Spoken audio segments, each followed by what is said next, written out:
dealt with it and came to terms with my stupidity.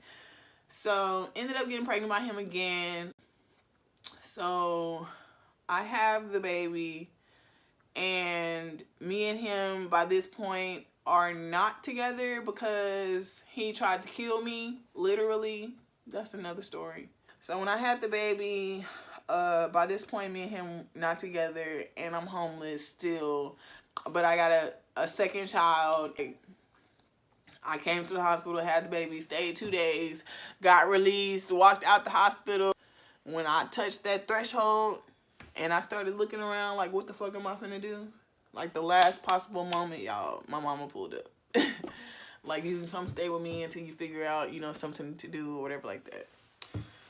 So in the midst of all of that, I still have custody of my oldest. You know, I still have all my full rights. I'm still her mother, but I'm just going through stuff because I'm homeless. Now I got her sister and stuff like that. So my mom is letting me stay at her apartment with her and my oldest child. And I had my second child in February of 2013.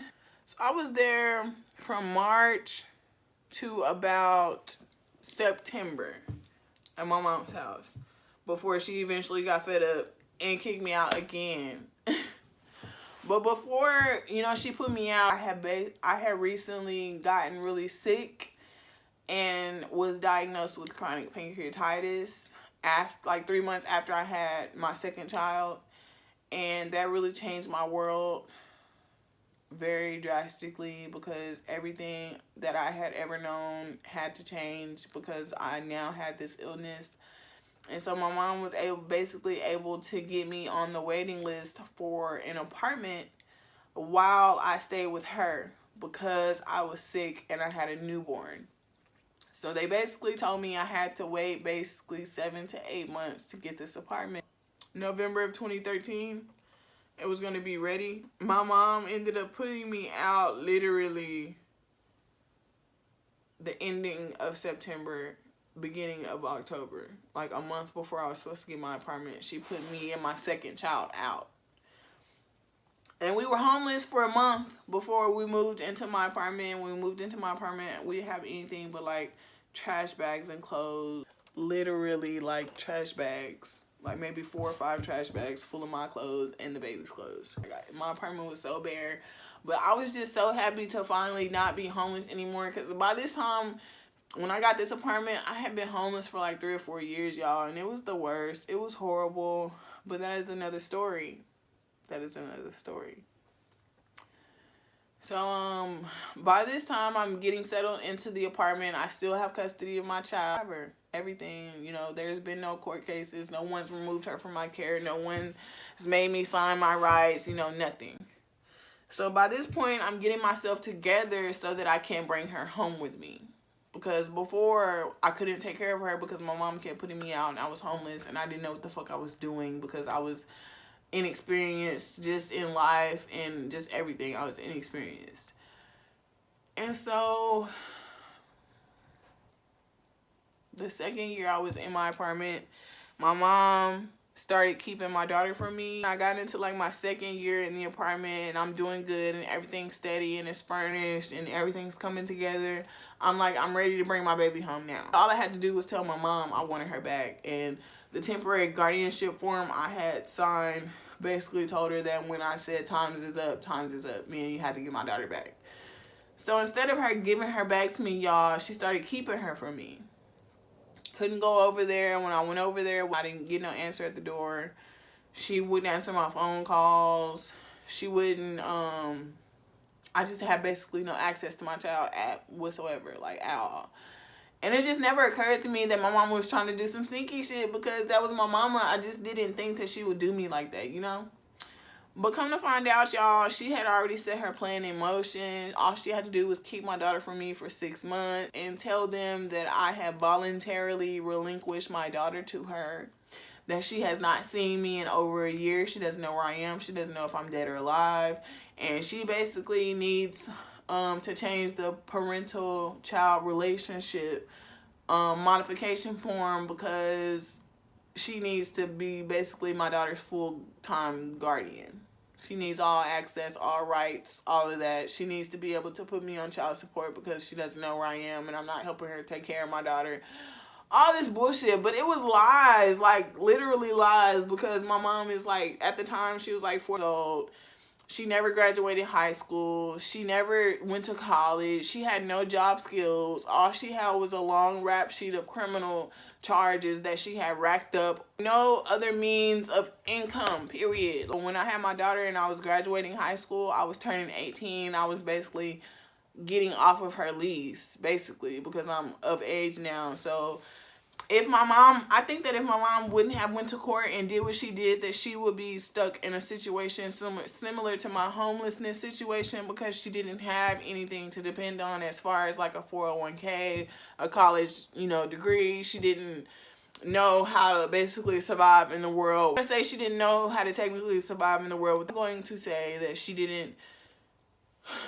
couldn't because of her criminal history. She couldn't secure the right type of job to make the type of money that she needed to have a good lifestyle with us because of the choices and decisions she decided to make in her childhood and young adulthood. That's what I'm going to say. So, yes, I feel like the reason that my mom took my daughter from me was because she needed money. And because my daughter was getting an SSI check at that time. My mom wasn't entitled to any of it because it was coming in my name because I still had custody of my child. So she basically went to court, told them she hasn't seen me, she needs custody of my child, and therefore opened up a custody battle. So when there are 2 parents on a birth certificate, you have to have both parents present in court in order to try to modify the parent-child relationship. So because it was me and my boyfriend on the birth certificate of my daughter, they needed both me and my boyfriend present in court in order for my mom to try to proceed with what she was trying to do.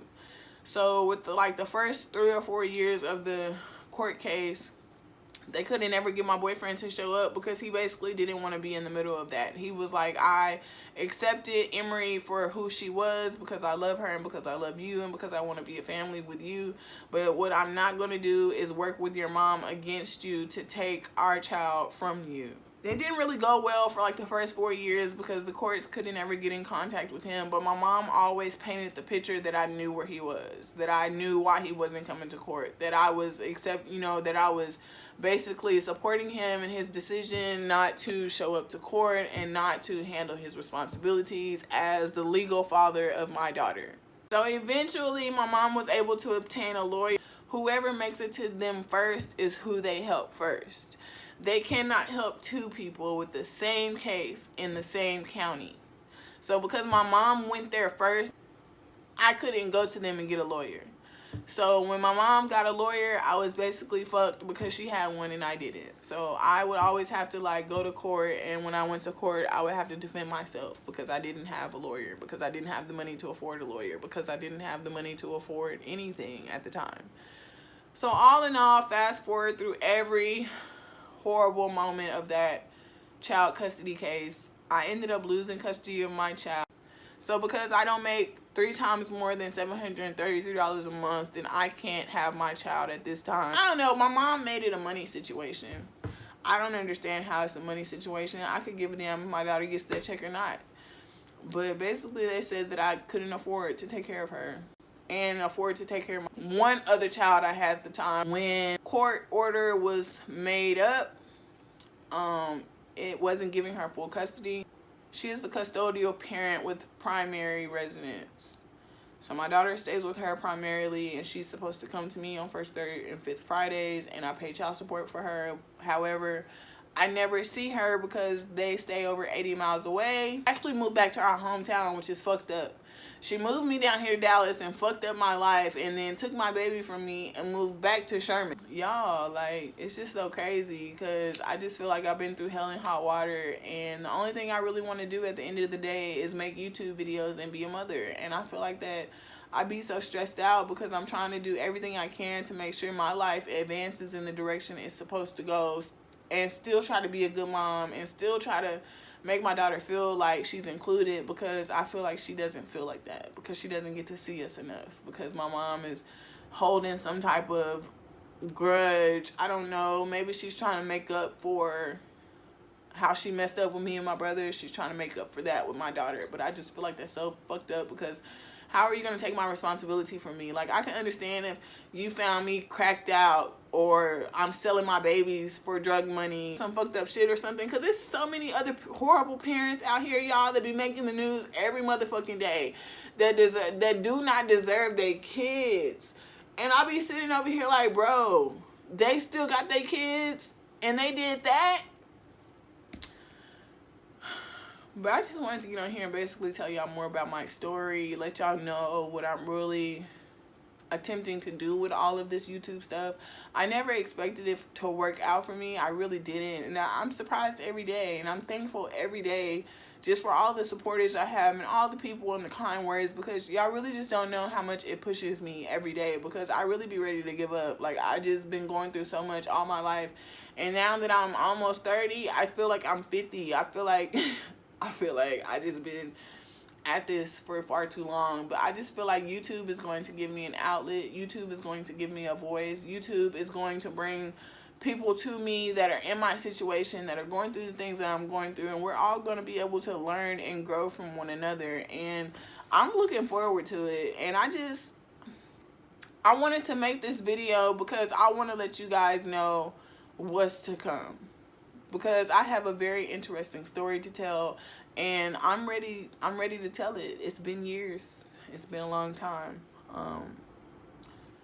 And I'm just gonna kind of end this video with these last few words, because I don't want to tell y'all everything in one sitting, but I just wanted to basically get the gist of it out the way. Why I'm doing my YouTube channel, why I started YouTube in the first place. I started YouTube because my sister told me about it. She told me that it was basically the second largest search engine in the world next to Google. And at first when I got into it, I wasn't really focused on my channel. I've been having my channel since 2013. But when I got into YouTube, I started talking about my sister and helping my sister with her channel, because my sister has a channel as well. But yes. So I started helping her with her channel, but then me and her ended up falling out. I was like, you know, there's nothing wrong with trying to see if it works. So I started just diving into YouTube, being consistent and stuff. And I started in 2018, and I've been consistent up until today. And it's worked, you guys, and it's really working for me. And I'm really excited, because I feel like that this is the path that God has meant for me to be on. I feel like that this is what I've been working hard all these years to get to, because I feel like that this is going to be the path to get my daughter back. And that's why I started my YouTube channel, so that I can learn to be successful enough and start my own, basically, because I want to be an entrepreneur. I have business ideas and all of that. I want to do all of that.